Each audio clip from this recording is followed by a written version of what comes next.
Olá, seja bem-vindo ao Macro em Pauta Internacional. Eu sou Rafael Balago, repórter de Mundo da Exame, e hoje vamos analisar os primeiros meses do governo Trump. Estamos aqui com Maurício Moura, professor da Universidade George Washington. Bem-vindo, Maurício. Obrigado, Rafael. Obrigado, Luciano. Prazer estar aqui de volta. Pois é, o Maurício que esteve com a gente na série O Caminho para a Casa Branca, né, que seguiu de perto as eleições dos Estados Unidos do ano passado. E tem aqui também o Luciano Pado, que também estava com a gente no Caminho para a Casa Branca, e é editor de Macroeconomia da Exame. Bom dia, Rafael. Bom dia a todos que nos assistem. É um prazer estar de volta aqui com essa bancada hiper qualificada. Vamos ver se a gente consegue dar alguma previsibilidade ao que está acontecendo no mundo. Pois é. Bom, Trump tomou posse há pouco mais de 3 meses, né, e tomou medidas em muitas áreas diferentes, tarifas, imigração, embates com outros países, falou de anexar territórios. E, Maurício, como é que esse começo de governo Trump tem sido recebido pelo público americano? Bom, depende do público, né? A gente tem ainda... Primeiro ponto, as pesquisas que estão sendo realizadas desde a posse do Trump, elas têm mostrado uma variação muito acima da média para um período de 3 meses, de 90 dias de um presidente. Você fala estatisticamente, né, Estatisticamente. Então, é a maior variação de um presidente em início de mandato da série histórica que tem sobre presidentes americanos. A gente está falando de uma série histórica de 70, 80 anos. Então, é bastante relevante essa movimentação, né? O Trump, nos agregadores de pesquisa, ele perdeu entre 7 a 9 pontos percentuais de popularidade. Ou seja, pessoas que aprovavam e deixaram de aprovar. Por outro lado, a gente tem sólido 45, 42, 43% que aprovam o governo Trump. Ou seja, para esse grupo, essas medidas do Trump são favoráveis. E para uma base, que aí eu digo que é uma base de 1/3 aí do eleitorado, que é o centro sólido do apoio do Trump, eles são muito satisfeitos com a administração. E aí, quando a gente olha entre os republicanos, o nível de aprovação do Trump é bastante alto, acima de 85%. Obviamente, entre os democratas, a rejeição é muito alta, acima de 90%. O que ele perdeu nessa variação percentual foram os independentes durante esse período. E perdeu muito porque parte da agenda que ele está executando até é uma agenda que soa favorável para esse grupo. Por exemplo, a imigração. Um grupo de independentes acreditava que os Estados Unidos tinham que ter políticas de imigração mais eficazes, mais duras. Agora, essas pessoas não são a favor de você passar por cima de processo legal, de você mandar pessoas para o exterior de uma maneira não juridicamente correta. Então, a execução dessas coisas, apesar do apoio desse grupo às medidas, é uma execução bastante mal avaliada. Outra execução mal avaliada é na economia, né? Que as pessoas, obviamente, que muita gente votou no Trump e foi decisivo para isso em função da infelicidade de alguns grupos da sociedade americana com a gestão econômica do Joe Biden. Muita gente até apoia essa questão das tarifas. O que muita gente não consegue apoiar nesse grupo é você fazer bullying com o Canadá, que é um parceiro comercial, eles entendem colocar a tarifa, não entendem fazer a agressão em países, por exemplo, como o Canadá. Então, hoje a gente tem uma administração que ainda num ambiente polarizado, com um grupo de apoio bastante consolidado, mas ele tem perdido justamente naqueles eleitores que são menos vinculados a um lado ou a outro, né? E você falou, então, de 7 a 9 pontos. E aí eu me pergunto, Maurício, assim, e Trump iniciando o segundo mandato, sem possibilidade, ele já riscou essa possibilidade da frente de fazer um outro mandato, um terceiro mandato. A Constituição americana não permite. Quanto você acha que importa para ele popularidade? E nas suas contas, qual seria um número, vamos dizer, ele está ali por volta de 40% de aprovação? Então vamos dizer, poxa, ele caiu a 30%, aí a coisa seria muito grave, não há precedente histórico. Eu queria entender se ele é sensível a isso, dado o contexto histórico em que ele está, de segundo mandato, fazer uma coisa muito mais biográfica. Você tem um raciocínio sobre esse impacto? Bom, o primeiro tem vários níveis de impacto, né? Se a gente for pensar só no ambiente presidencial, todos os presidentes que tiveram na casa dos 40% ou menos, tiveram dificuldade ou de se reeleger ou de fazer o seu grupo político ser eleito. O Trump, inclusive, viveu isso. Em 2020, ele foi para a eleição com 43% de aprovação, perdeu a reeleição. O Biden estava na casa dos 42% também, obviamente não conseguiu fazer a sucessão. O pior nível da série histórica é o Jimmy Carter, que também sofreu uma derrota histórica para o Ronald Reagan. Então, a popularidade presidencial importa muito para a sucessão da Casa Branca. Isso é fato. Isso é fato. Nos outros ambientes, aí a gente vai, obviamente, depende da jurisdição, né? A gente já teve três eleições que foram importantes para dar alguma sinalização sobre o que está acontecendo. Uma eleição para juíza da Suprema Corte do Wisconsin. O Wisconsin foi um estado que o Trump ganhou, mas ele ganhou numa diferença muito pequena. E foi eleita uma juíza democrata. E essa juíza democrata já teve uma performance melhor do que o Trump em condados que foram decisivos para a vitória do Trump. Ou seja, já teve um avanço. Quer dizer, os democratas venceram nessa eleição para a Suprema Corte, onde os republicanos tinham vencido na eleição presidencial. E a gente está falando de uma eleição em novembro e uma eleição em março, ou seja, um período bastante... E a gente teve 2 eleições para deputado na Câmara Federal na Flórida que foram vencidas pelos republicanos, mas o Trump nesses locais teve uma diferença de mais de 30 pontos, e a diferença num local foi 11 e no outro local foi 14, ou seja, eles diminuiu a diferença entre o voto republicano e o voto democrata. Ou seja, tem um impacto, sim, essa popularidade. A gente tem 2 eleições de governador, que é uma eleição em New Jersey, em Nova Jersey, e a outra no estado da Virgínia. Na Virgínia, atualmente, o governador é republicano, mas a candidata democrata, ela está liderando as pesquisas já.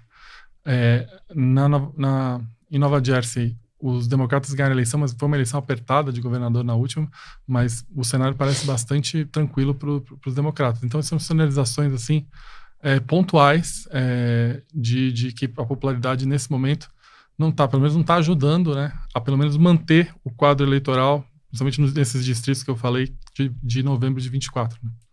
As eleições são em novembro de 25, né, essas próximas. Sim. Há um tempo ainda para as coisas...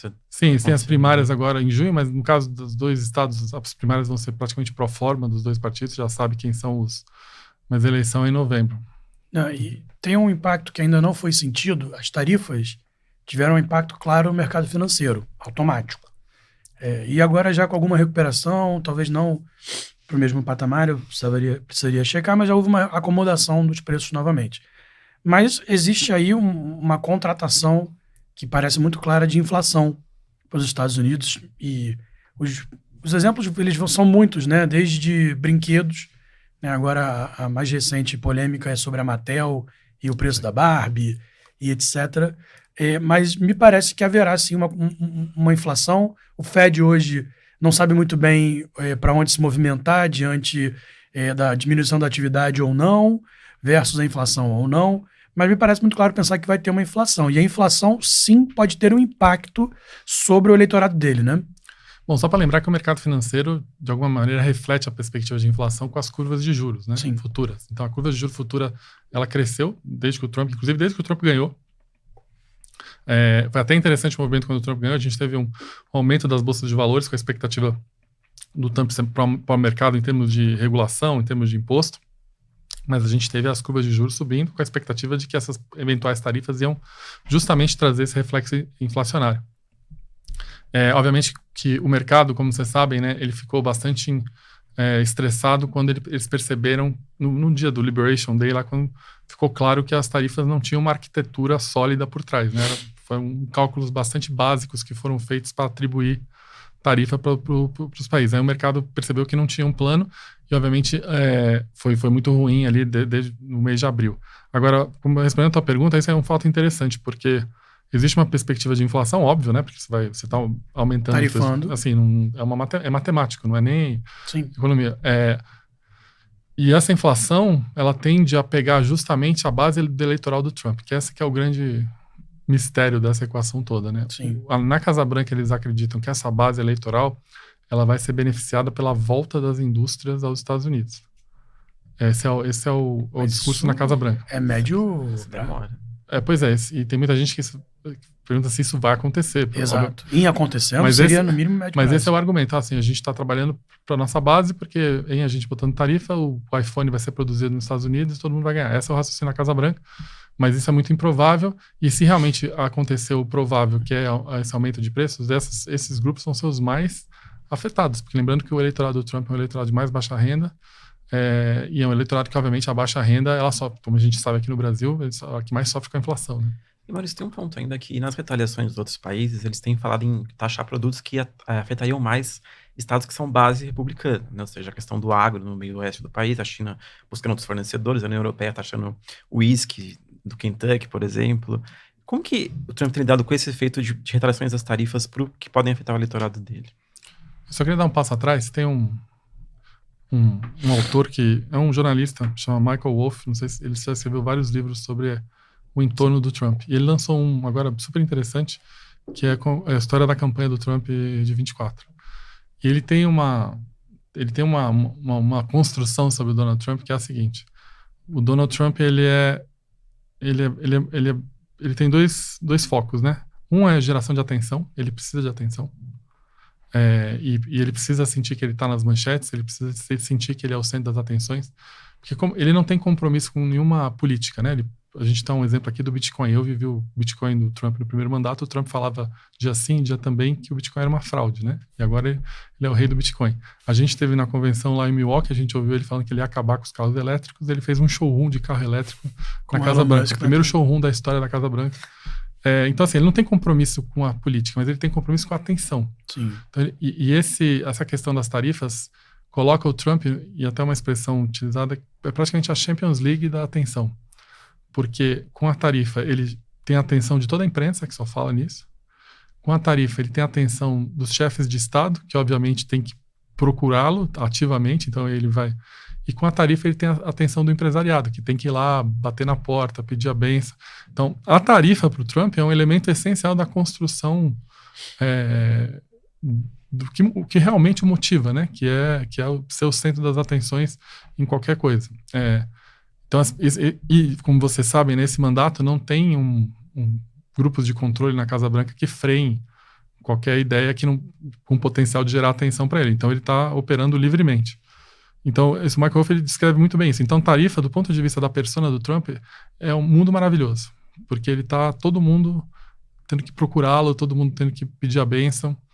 E o outro aspecto do Trump, que é descrito nesses livros, obviamente, é um aspecto empresarial, né? Ele também é muito focado nos negócios dele, e nunca deixou de ser no primeiro mandato e não deixa de ser nesse segundo mandato.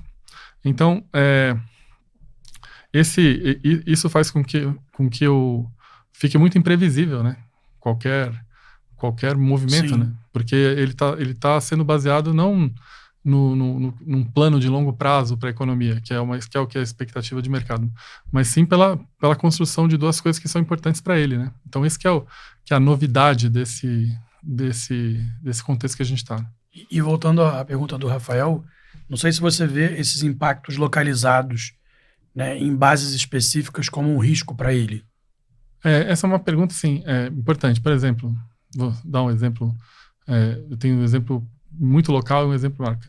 A questão da soja é uma questão super delicada, porque se o Trump mantiver esse tipo de relação com a China, né? A China taxando a exportação da soja americana para a China, e a China eventualmente deixar de comprar dos Estados Unidos e comprar do Brasil, eles vão acabar com o setor agrícola de soja nos Estados Unidos. Assim, isso é uma coisa muito séria. E a gente dependem totalmente da exportação, porque é uma sobre-oferta gigantesca. Exatamente. E é uma região meio oeste que, como vocês sabem, produziu uma vitória do Trump.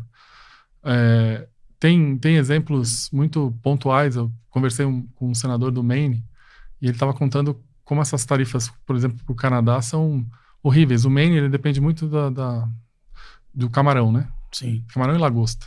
E como funciona? Eles são pescados nos Estados Unidos, mas eles atravessam a fronteira, vão para o Canadá, são processados e voltam. Provavelmente é mais barato fazer assim do Sim. que o contrário. E aí o que acontece com as tarifas? Você tem uma tarifa de ida, uma tarifa de volta, você matou um estado inteiro. Acontece também muito com o setor automotivo, com o México, por exemplo, lá na fronteira da Califórnia, né? Exato. Então, assim, a gente tem mensuração do impacto? Não, hoje não tem mensuração do impacto, mas claramente os perdedores eles estão se revelando nesse processo, né? Uhum. É um processo que leva tempo também, né? Enfim. Eu também queria perguntar a sua visão sobre os impactos das ações na imigração, né? Que o Trump começou muito forte, deportou muita gente, tem muitas histórias, né, de pessoas sendo deportadas subitamente, inclusive estudantes de universidades, né? Você é professor de uma universidade lá. Enfim, como que você tem visto esse impacto desse aumento da fiscalização contra a imigração irregular lá? É interessante que os dados têm que ser... separação em duas frentes. A primeira é o estoque de imigrantes que estão sendo deportados. E é muito interessante ver que os números não são muito diferentes dos números do Biden. Isso, a Casa Branca está bastante incomodada com isso. Isso é um tema, inclusive, que aparece muito naquelas entrevistas coletivas com a porta-voz lá da Casa Branca. Sim. Que, assim, não são números muito significativos diferentes dos mês a mês do Biden. O que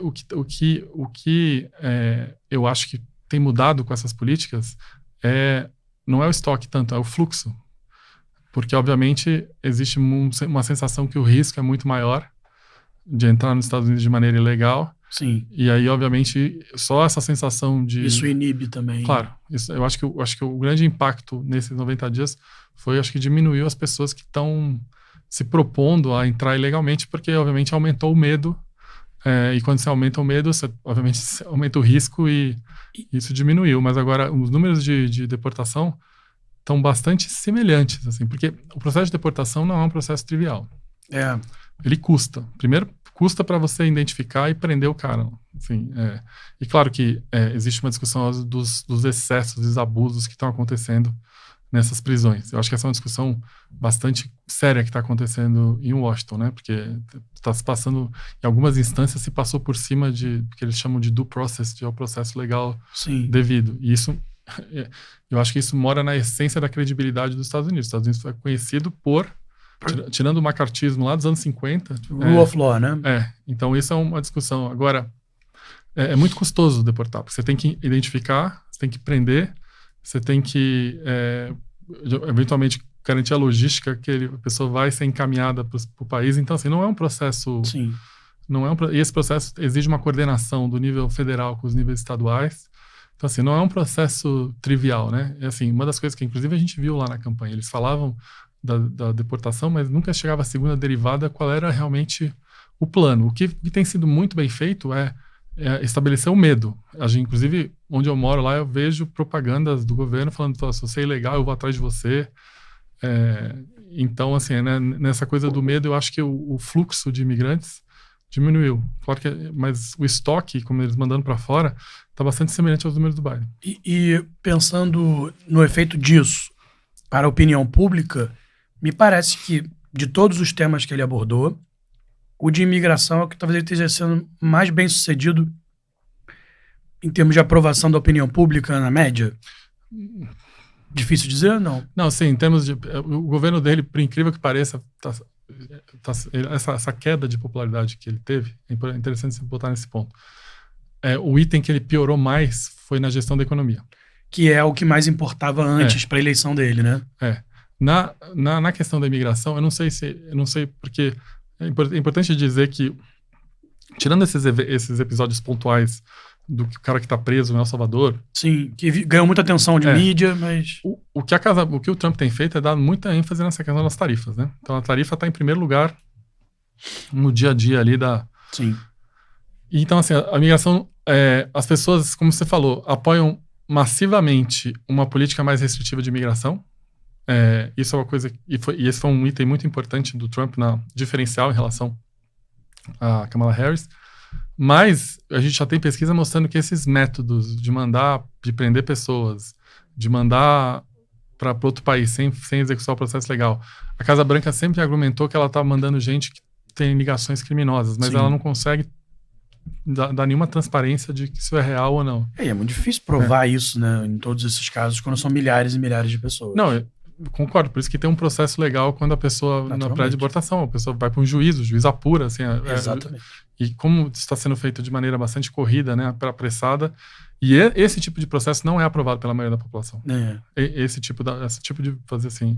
Então, mas como eu falei, hoje, por incrível que pareça, a imigração no dia a dia da Casa Branca é coadjuvante perto dos temas das tarifas, né? É interessante que hoje, enquanto a gente grava isso aqui no dia 9 de maio, noticiário da manhã, dando conta de que o Trump já avalia uma redução para 80%, né, segundo a Bloomberg, para as tarifas da China. Então, em 145%, agora 80%. Esse processo de negociação vai começar e a gente vai ter uma definição maior também, né? Sem dúvida. Mas existe uma percepção em Washington, e aí, inclusive entre os republicanos que eu conversei, aliás, os republicanos é muito interessante, porque eles falam uma coisa no privado e não se manifestam no público, né? Uhum. A maioria dos deputados republicanos, senadores que eu pude conversar, não gostam desse negócio das tarifas. Alguns até falam publicamente de uma maneira bastante... O próprio Ted Cruz fala que não consegue entender onde isso vai dar, né? Então, entre os republicanos, existe uma sensação ruim de que essa Casa Branca não está preparada para uma guerra comercial com a China. Não está devidamente preparada para uma guerra comercial com a China. Eles têm na cabeça que a China, se tiver que ir para um confronto, tem mais... Está mais preparada, né, assim. E pode ir mais longe, porque é uma ditadura. Então, não tem a opinião pública. E a preocupação é, eles não... será que eles têm noção do que eles estão entrando nessa negociação ou nessa guerra comercial? Essa é uma preocupação bastante velada em Washington, ninguém fala abertamente, mas é uma grande preocupação. Até porque a China tem retalhado, né? Botou 80%, deu 80% também, e tem sido uma postura dura, sim. Tanto que a Trump falou que tinham negociado, a China falou, não, a gente não negociou ainda, agora abriram conversas, né? Vão começar... Tem o item das terras raras também, né, Rafael? Que eles são absolutamente dominantes e é muito importante para diversos tipos de componentes essenciais hoje de tecnologia. Não, e a China se preparou para o Trump. No primeiro eles mandato, tiveram tempo, né? Eles tiveram tempo. Eu acho, assim, bem arriscado, assim, essa abordagem, né? Assim, enfim, vamos ver o que vai dar. Sim. Eu queria falar de uma outra promessa do Trump que ele fez na campanha e os efeitos disso, que é a questão de acabar com as guerras pelo mundo, né? O Trump prometeu acabar rapidamente com a guerra da Ucrânia. Um dia, né? No primeiro dia, e com a questão da faixa de Gaza também. Mas 3 meses depois, teve cessar-fogos pontuais dos 2 casos, que já seguiram em frente e as guerras continuam. Como que esse tema tem repercutido na política americana? Bom, é outro tema interessante, porque mesmo massivamente as pessoas, a opinião pública americana é contra o Putin sair maior dessa história. Assim, o Vladimir Putin é visto como um inimigo dos Estados Unidos, entre a opinião pública. E entre os republicanos também. Por isso, é uma das coisas que causa perplexidade entre os republicanos e entre a comunidade de inteligência de Washington, é o Trump abraçar algumas falas que são claramente propaganda russa. Então, existe uma preocupação, assim, como é que ele vai conduzir isso, porque conforme ele conduzir isso, ele vai basicamente fazer com que o Putin saia melhor, maior, e obviamente o medo de que, se ele sentir que ele saiu maior, que ele possa fazer isso com outros países depois, né? Então, existe essa preocupação em relação à Rússia. Agora, é importante dizer que, na opinião pública americana e entre os apoiadores do Trump, política externa é perda de tempo. Eles acham que tem que focar nos Estados Unidos, que o grande tema dos Estados Unidos tem que ser a China. Então, eles não têm nada a ver com a guerra na Ucrânia. Eles não têm nada a ver com a Israel se defendendo, eles não têm nada a ver com a China e o Paquistão se estranhando. Então, assim, existe dentro da base trumpista, uma base assim, problema de cada um, assim, né? E o nosso problema é a China. Então, na opinião pública é bastante dividida. Por outro lado, quem rejeita o Trump morre de medo desse tipo de negociação que promove mais interesses russos do que interesses americanos. Sim. Então, assim, mais uma vez, a polarização, ela se estabelece, né, nesse tema. Então, assim, quem é contra o Trump está apavorado com essa gestão de política externa, onde os Estados Unidos claramente está se isolando, né, e quem é a favor do Trump acha que os Estados Unidos têm que se isolar mesmo, porque acham que os Estados Unidos subsidiou durante muitos anos a Europa, enfim, eles acham que cada um tem que se virar por si. Então tem essa divisão bastante clara. E é um retorno a uma política do começo do século XX, né? Mas uma coisa que a gente conversou algumas semanas, numa entrevista para Exame, que eu recomendo muito a leitura, foi que o Trump ele tem muitas frentes abertas ao mesmo tempo. A gente falou aqui das tarifas, a gente falou da imigração, a gente falou... Mas tem a agenda também cultural, né? E nesse diapasão a gente pode citar aqui as universidades, um pouco de um cerco a elas, a mudança de comportamentos e atitudes, tem escritório de advocacia, muitos temas são tocados ao mesmo tempo, e isso acaba parecendo que você me trouxe esse ponto e eu queria que você explorasse ele um pouco aqui, é que são muitos pontos de contato para que pessoas possam se unir em torno de uma bandeira contra o governo. Assim, é um governo que gera, por um lado, uma aprovação muito forte daqueles que o aprovam, né, um magnetismo muito grande, mas, por outro lado, também gera uma rejeição muito alta, como a gente vê desde a campanha. Só que com tanta frente aberta, você acha que os protestos que nós vimos até aqui podem se intensificar? Então a gente pode ter uma agenda de protestos massivos, permanentes nos Estados Unidos, ou também não é muito da cultura deles essa manutenção tão forte desse ativismo? Bom, você tem toda a razão, né? Inclusive, politicamente, quando a gente olha a história da ciência política, todo governante ou regime que tenta estar presente em várias frentes se dá mal, né? A gente tem o clássico das guerras, que é o Napoleão Bonaparte e o próprio Hitler, quando eles começaram a ter várias frentes de atuação, vários embates. Isso serve para embate bélico, mas serve para embate político também. Então, essa estratégia é bastante arriscada, né? Você abrir diversas frentes. E você tem razão, uma das frentes é a universidade, né? Mas não é só a universidade, eles cortaram milhares de funcionários públicos, cortaram diversas verbas de ciência, né? E a gente pode falar, por exemplo, posso falar da universidade que eles cortaram verba de pesquisa de célula-tronco. Não estou falando de pesquisa de ciências sociais ou pesquisa de ciência política. Estou falando de pesquisa de ciência hard, né? Ciência, então... P&D, né? Eles estão num embate contra as universidades, estão num embate, como você falou, contra os estados de advocacia, de alguma maneira contra a imprensa também. Então são muitos embates, né? E eu acho que o maior reflexo disso, talvez eu tenha um viés mais eleitoral, acho que vai estar na eleição, porque com isso ele abre espaço para que diferentes grupos se unam para evitar um mal maior na visão desses grupos num cenário eleitoral. E até nesse aspecto está interessante uma coisa que eu estou para ver se isso vai se materializar ou não. Dentro do Partido Democrata existe uma abertura maior a apoiar candidatos independentes em estados que eles não têm condição de ganhar do Trump. E esse seria um movimento muito inteligente, porque ia atrair de maneira mais fácil esses descontentes com o Trump. Porque também está difícil para os democratas serem uma alternativa viável eleitoralmente, né? Em muitos lugares. Então, pela primeira vez eu vi... Porque assim, havia um fenômeno independente dentro do guarda-chuva democrata, que é o Bernie Sanders, que ele é um fenômeno. Só que isso sempre foi repelido na estrutura do Partido Democrático. A própria candidatura do Joe Biden foi uma reação do Partido Democrata à eventualidade de ter o Bernie Sanders como candidato. Mas agora eu vejo, e eu não estou falando das posições políticas do Bernie Sanders, estou falando da figura da independência, né? Você pode ser um independente muito próximo de ser quase um republicano, né? Uhum. Então, eu acho que se eles conseguirem colocar candidatos e candidatas que consigam aglutinar esses diferentes públicos que estão sendo confrontados pelo Trump, isso pode representar um potencial eleitoral enorme que vai ser gerado justamente em função desse enorme leque de frentes que ele abriu, né? E o primeiro teste disso vai ser agora em 25 e depois no midterms, né? Sim, o maior teste, obviamente, é no midterms. A gente tem, como eu falei, uma sinalização esse ano, mas o ano que vem é um teste importantíssimo. E assim, eu vejo os democratas muito quietos, né? Assim, a posição ainda é um pouco mais contida.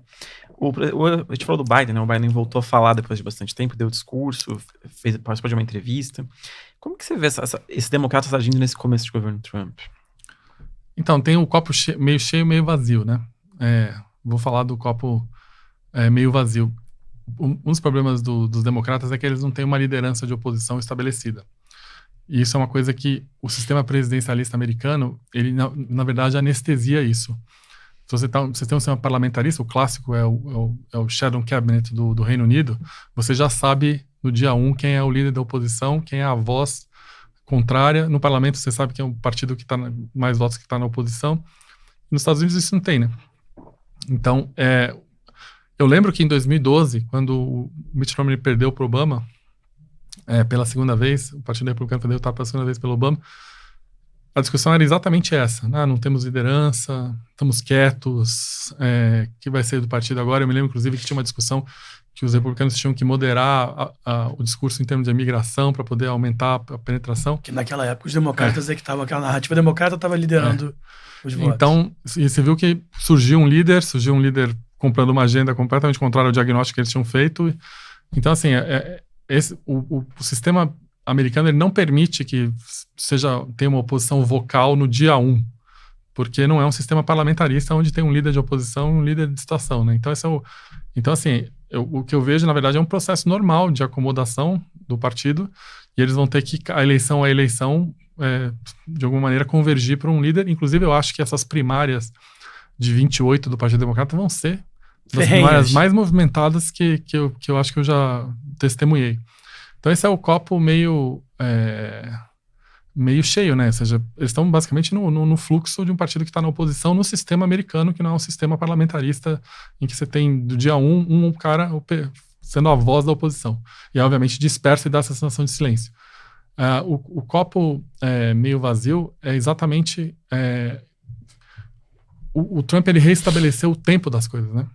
Porque o Trump, em 90 dias, tocou uma agenda com diversos frontes de complexidade, e a reação dos democratas é completamente desproporcional à maneira com que o Trump estabelece a agenda. Então, assim, está no processo normal, mas o processo normal não cabe dentro do governo Trump. E eu acho isso muito, do ponto de vista democrata, muito perigoso, porque o Trump vai avançar a agenda dele e pode ser tarde com uma construção de reação política, né? Então, esse eu acho que é um erro de achar que dá para encarar o Trump como um presidente normal. Ele tem tudo de anormal, né? A história política dele, a maneira com que ele está liderando esse segundo governo. Mas tem algumas coisas que eu queria ponderar com você. Por um lado, você falou do Mitt Romney, né? Mas, assim, bem ou mal, existia essa liderança acima de outras lideranças, talvez, no Partido Republicano na época. O que nos parece hoje, a gente acompanhando também todo o processo do Biden para Kamala Harris, foi muito conturbado. O Biden deixou para o último momento. Ele claramente queria tentar, não pôde, foi levado a isso diante de um debate desastroso. Então, os democratas me parecem com uma dificuldade muito grande, mesmo que o próprio processo americano não privilegie no primeiro dia, mas não tem ninguém que se impõe, mesmo via popularidade, seja via redes sociais, com uma voz mais sobressalente que as outras, né? Não tem mesmo, é muito disperso. E isso pode gerar um vácuo muito complexo para o partido, né? E lembrando que o governo republicano, nesse momento, também é um governo ponte. Sim, né? A gente não pode esquecer isso. Esse mandato é um mandato sobre o próximo mandato. Né? Totalmente. Para os atores políticos americanos, o pensamento já é 28. Não é mais. Então, é interessante ver isso. E eu acho que o Trump também, não sei se você concorda, ele é uma figura que traz à baila muito mais uma figura como a AOC, né, a deputada muito mais polarizante e sempre muito repelida pelo status quo democrata, porque ela é de uma franja mais extrema do partido, do que alguém com talvez uma chance mais viável eleitoral, né? Assim, ela vai ser sempre o Bernie Sanders, ela vão ser sempre trazidos porque eles polarizam com ele muito firmemente, né? Sem dúvida, mas a complexidade desse jogo político é que não vai ser o Trump em 2028, né? E aí a minha experiência de Washington é a seguinte: as eleições de meio de mandato, elas dão muita sinalização sobre o humor do eleitorado. Então, e mais importante, né? O presidente que a popularidade do Trump lá em 27, 28 vai ser fundamental para ver que grupo político republicano vai ser. Em 2008, o Bush tinha uma popularidade baixa e o grupo que acendeu a campanha, que foi o do John McCain, era a ala moderada na época, né? Moderada do Partido Republicano. Não era a ala do Dick Cheney. Sim. E, obviamente, isso só foi possível pela baixa popularidade do Bush. Obviamente que se o Trump chegar com alta popularidade, ele vai indicar a ala dele. Sim. Agora, se ele tivesse com a popularidade na casa dos 40, 35, outras alas, e com uma derrota eleitoral em 2028, em 2026, no midterms, aí a gente vai ver acender uma outra ala do Partido Republicano. É natural, esse é o jogo do poder. Agora, no Partido Democrata, você tem razão, o partido está muito disperso, não tem uma liderança. O próprio Bernie Sanders já não é mais uma liderança. Sim, mesmo. Pela idade também, não dá para ele. E é um grande ponto de interrogação sobre o que... E é diferente até da década passada, das 2 décadas passadas, porque, por exemplo, quando o Bush foi reeleito em 2004, era claro que a Hillary era uma potencial figura. Tinha assim, já... De largada você tinha essa figura. Tudo bem, ela foi atropelada pelo Obama, mas ela disputou até... mas agora não está claro. Assim, se você perguntar para mim quem você acha que vai ser o candidato democrata, cara, a minha chance de eu passar muito longe é alta. Sim, um cenário muito aberto mesmo.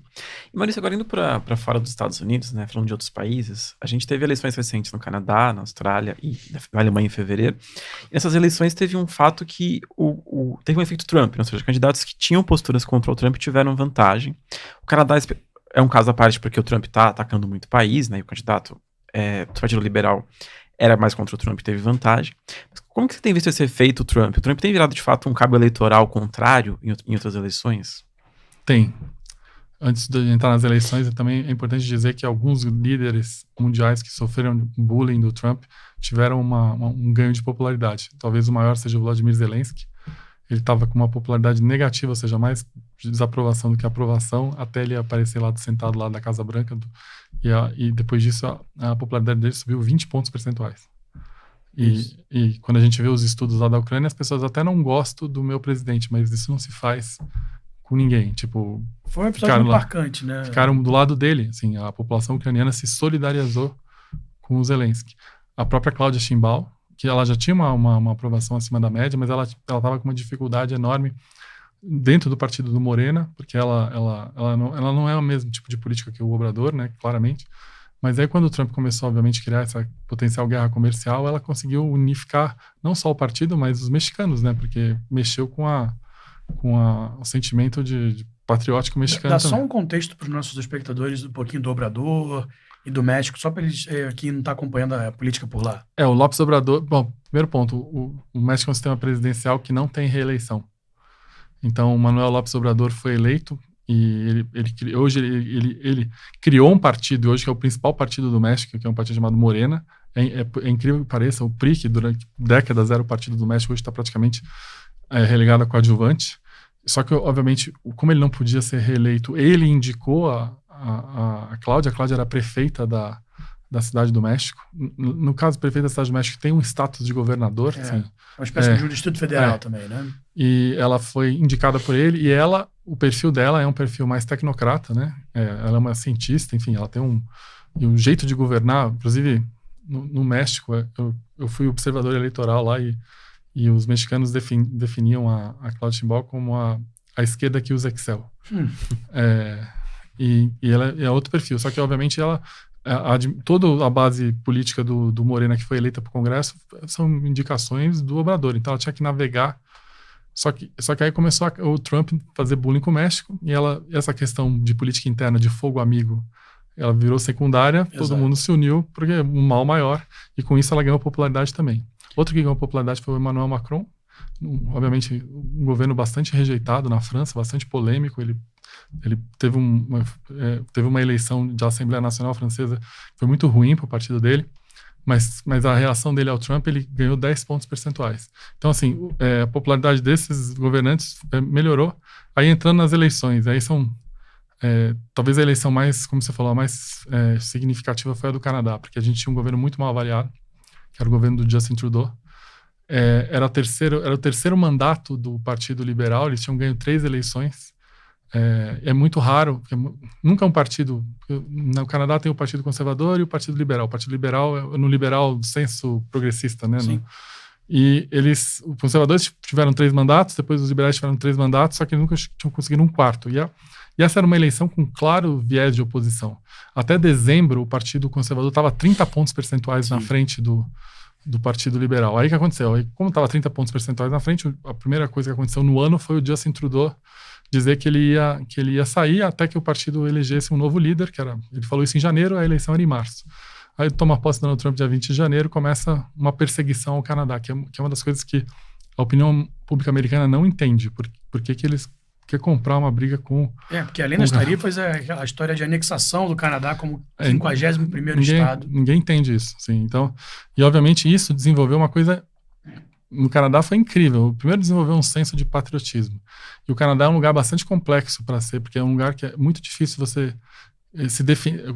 Tem um estudo famoso que as pessoas perguntam o que é ser canadense, o que é ser americano, o que é ser francês, o que é ser italiano. Mas no Canadá é onde tem a maior dispersão de respostas, o que é ser canadense. Então é um país com legado francês, inglês, Tem duas línguas, né? Sim, é bastante complexo, mas o Trump conseguiu uma coisa, ele conseguiu unir todo mundo em torno da reação aos Estados Unidos, né? E isso foi muito mal para o Partido Conservador, porque o Partido Conservador, obviamente, com a vitória do Trump, o líder, né, o Pierre Poilievre, ele sempre manifestou apoio, né, aos republicanos e obviamente, ele ficou feliz quando o Trump ganhou. Então, a associação com o Trump começou a custar muito, né? Virou muito cara, né? E aí, por incrível que pareça, mesmo antes de sair, o Trudeau teve um aumento de popularidade de 15 pontos na reta final. Tipo, ele tava muito mal, ele ainda saiu com mais desaprovação que aprovação, mas ele tava com 20 pontos de aprovação, passou a 35 na véspera de sair. E aí eles elegeram, teve uma eleição interna do Partido Liberal, eles elegeram o Mark Carney, que seria um... pensa que o Partido Liberal é um partido de esquerda. O Mark Carney seria tipo uma figura, tipo se o Pedro Malan fosse candidato pelo... Uma figura bem ligada ao sistema financeiro. Presidente do Banco Central. Ele foi presidente do Banco Central canadense, ele foi da Goldman Sachs, foi presidente do Banco Central do Reino Unido. Então, assim, ele é bastante técnico, né? E ele foi eleito nesse contexto, porque a eleição deixou de ser sobre mudança, porque era uma eleição de mudança. Era um governo mal avaliado, a gente quer mudar o país. Sim. A eleição deixou de ser sobre mudança e passou a ser como gerir o Trump e como gerir a economia com o Trump. E aí... ele tinha os atributos necessários para... Foi assim, tanto é que foi uma coisa... O líder do Partido Conservador, no Canadá é uma eleição distrital, voto distrital. O líder do Partido Conservador perdeu no distrito dele. Olha só. Que é o distrito de Ottawa-Carleton, que é uma coisa bastante... Se a gente falasse isso em novembro, seria absolutamente uma loucura falar esse cenário. E na Austrália aconteceu a mesma coisa. Na Austrália é um cenário bastante semelhante. É um partido trabalhista, né? Que está no poder, centro-esquerda, né? E eles, na oposição, tinha uma coligação entre um partido nacional, que é um partido com viés patriótico, e o Partido Liberal, que é uns conservadores, mas com conservadores mais liberais na economia, né? E eles estavam liderando também. Há muito pouco, 2 meses atrás, os conservadores estavam liderando as pesquisas no Canadá, na Austrália. E aí, quando começou essa crise das tarifas, porque a Austrália é bastante complexo isso, porque a Austrália ela é muito ligada praticamente com China e Estados Unidos. Então, essa briga China e Estados Unidos para a Austrália é um desastre, porque justamente... Eles estão muito próximos também.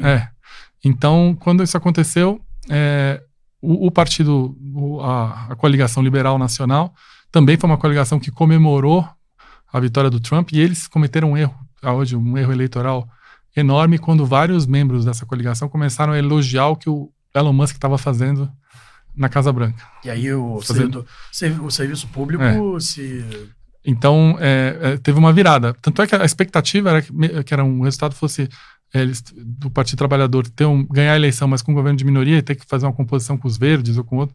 Só que eles ganharam a maioria. E nos locais que até eles avançaram em relação aos votos de liberais e nacionalistas. E teve a última, que foi a Alemanha. Na verdade, tem outra que eu vou falar também. Então, a Alemanha, eu estava lá na Alemanha também, de observador, e na reta final, o AfD, que é o partido de extrema-direita lá, ele recebeu apoio verbal, né? Tanto do vice-presidente J.D. Vance, como do Elon Musk, né? O Elon Musk, inclusive, fez um evento... Quando isso irritou muito os alemães, assim, porque os alemães sentiram, falaram, o vice-presidente americano está vindo aqui e dizendo... Como a gente tem que comportar nossa política. E aí... por incrível que pareça, esse é um partido, só para dar um contexto, esse é um partido que foi considerado semana passada um partido extremista. Isso eles já retiraram, inclusive, a agência de inteligência alemã, já. Depois também de reações do Ted Cruz e do J.D. Vance. Sim.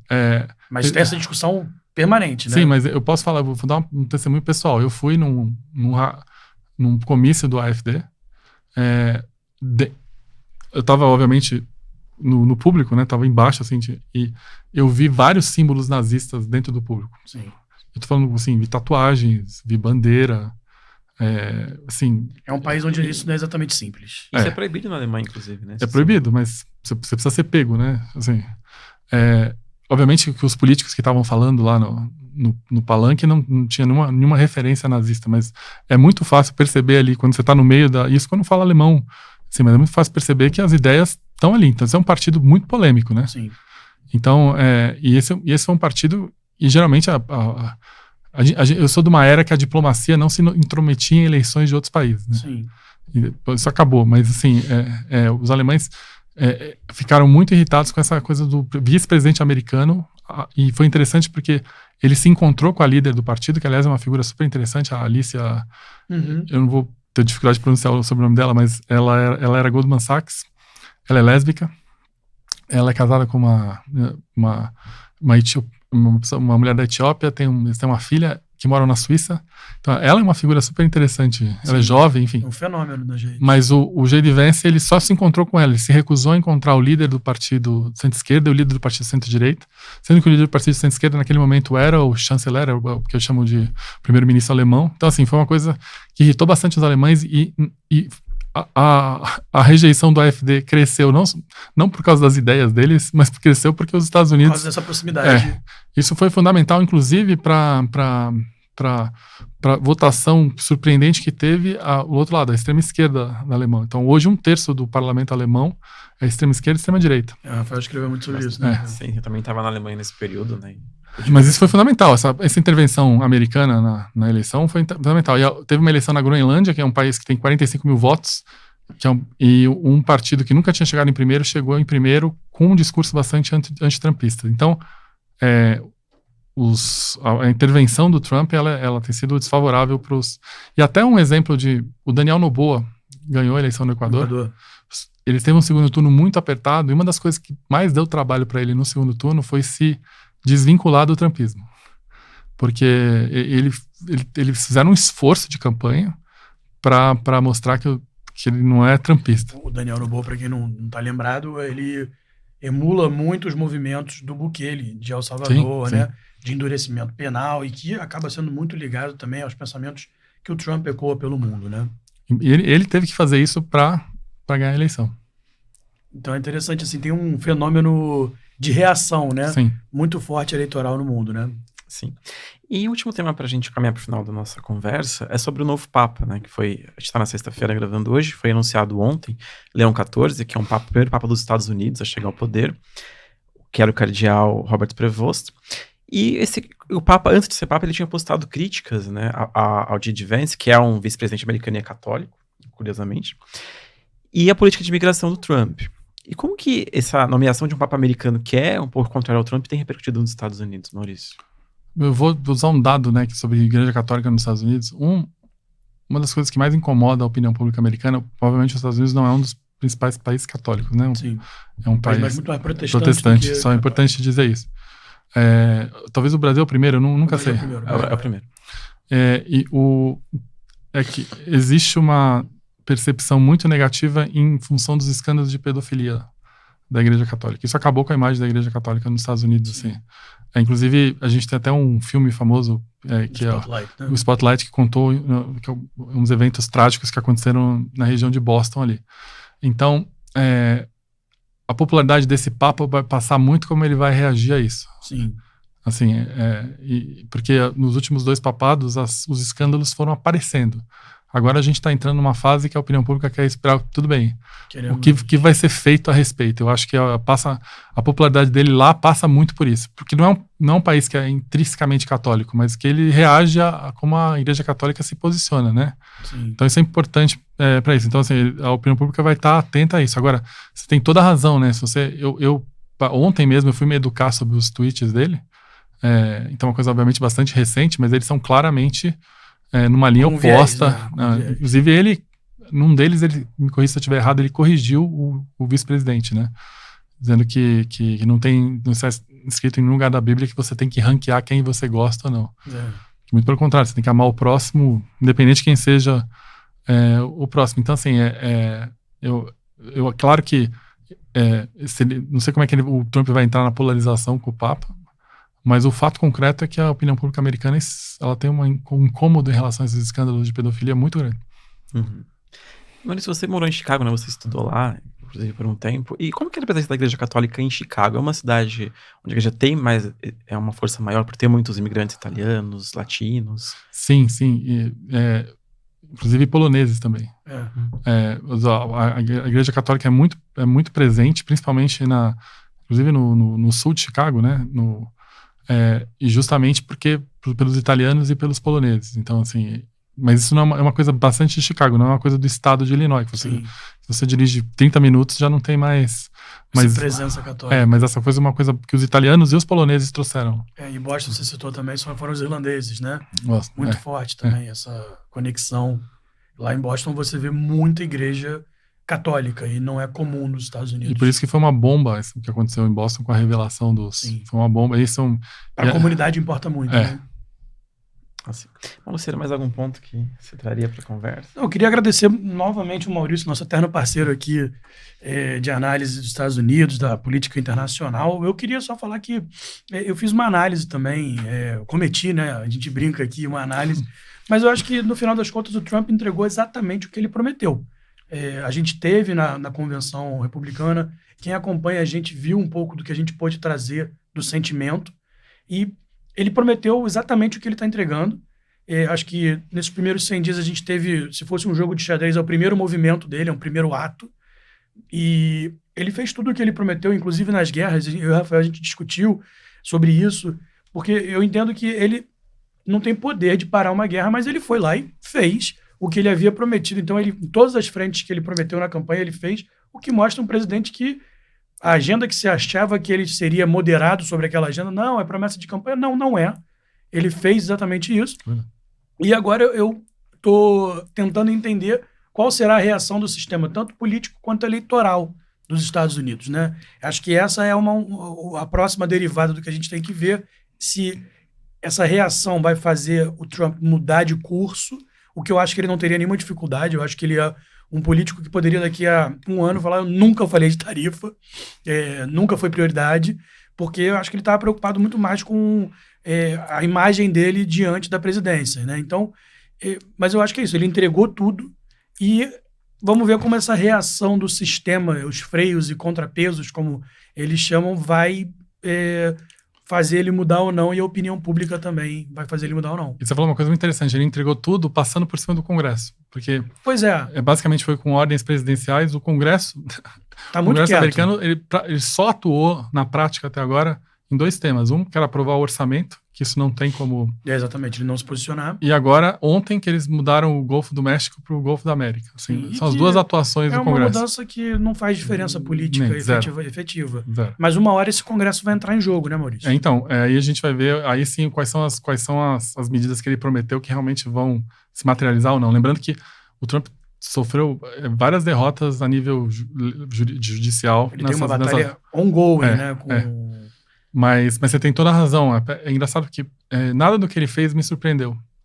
Assim, surpreendeu um pouco, confesso. Choca, porque ele mais a intensidade. Não, o jeito que ele tratou o Canadá me surpreendeu, porque você não ganha nada tratando o teu principal parceiro. É o maior parceiro dos Estados Unidos, em qualquer coisa.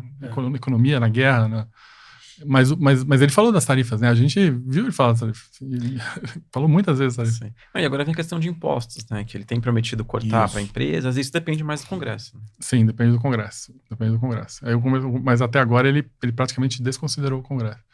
Então, acho que é importante a gente ficar de olho para esses próximos... Até para aproveitar para a gente finalizar, o que você vai observar no próximo trimestre, Maurício? Para a gente se preparar e tentar dar alguma previsibilidade para os nossos espectadores. Bom, do ponto de vista... Desculpa o meu viés eleitoral, é importante dizer que a gente tem eleições importantes nesse trimestre. A gente tem, agora no mês de maio, eleições nacionais na presidência da Polônia.